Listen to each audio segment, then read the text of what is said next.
खुलुमबाय। दिनै 5 सेप्तेम्बर 2025 गिबियावनो गोजोन फुंबिलिनि गाहाम हामलायनायखौ बयनिसिमबो जासिहरनाय थाबाय। राशिफोरखौ फरायनायनि सिगां आंनिफ्राय आनान गसाइनिसिम आरज खालामनाय जायोदि दिनैनि साना बुहुमनि साफ्रोमबो सुबुंफोरनि थाखाय गाहामैनो गाहाम बारलांनो हायो। जेबो खैफोद आफोद जायालासे फैदो दानिया दिनैनि राशिफोरखौ खोनासंदिनि। गिबियावनो दङ मेष राशि। लोगोनि दारै माबाफोर दावराव दावसि जानो हागौ। गोसोनि सोमोन्दो थानाया गावस्रालायनो हागौ। मेष राशिनि खाफाल गोनां अनजिमाया 3। वृष राशि। मोजां मोनलायनायनि सोमोन्दो थानाया गोरा जागोन। फारफ्रोमथिंबो मोजां। वृष राशिनि खाफाल गोनां अनजिमाया 2। मिथुन राशि। नखराव माबाफोर जेंना नुजानो हागौ। जिंगासिनांगौआ जोबनाय नङा। मिथुन राशिनि खाफाल गोनां अनजिमाया 5।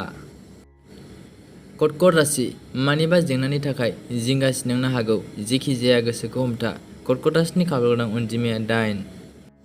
सिंह राशि। जेरैबो रंजा-बाजा खालामनानै सम बारहोनो हागोन। बे राशिनि थाखाय गाहाम सान। सिंह राशिनि खाफाल गोनां अनजिमाया 5। कन्या राशि। जेखि मावा फालांगियाव मुलाम्फा मोननो हागोन। गोसोखौ गोजोन मोनगोन। कन्या राशिनि खाफाल गोनां अनजिमाया 6। तुला राशि। माबाफोर साननाय थांखिफोर जाफुंनो हागौ। गोसोआव रंजानाय फैगोन। मोजां सान। तुला राशिनि खाफाल गोनां अनजिमाया 2। वृश्चिक राशि। मानिबा खामानिनि थाखाय अजद दैखांजानो हागौ। साननाया फेलें थांगोन। वृश्चिक राशिनि खाफाल गोनां अनजिमाया 2। धनु राशि। बेफार फालांगि मावग्रानि थाखाय मोजां सान। मुलाम्फा आरजिनानै लानो हागोन। धनु राशिनि खाफाल गोनां अनजिमाया 4। मकर राशि। मोजां रोंगौथि जानो हानायनि मान सन्मान मोननो हागोन। गोजोन मोनगोन। मकर राशिनि खाफाल गोनां अनजिमाया 1। कुम्भ राशि। बे राशिनि थाखाय मोजां सम।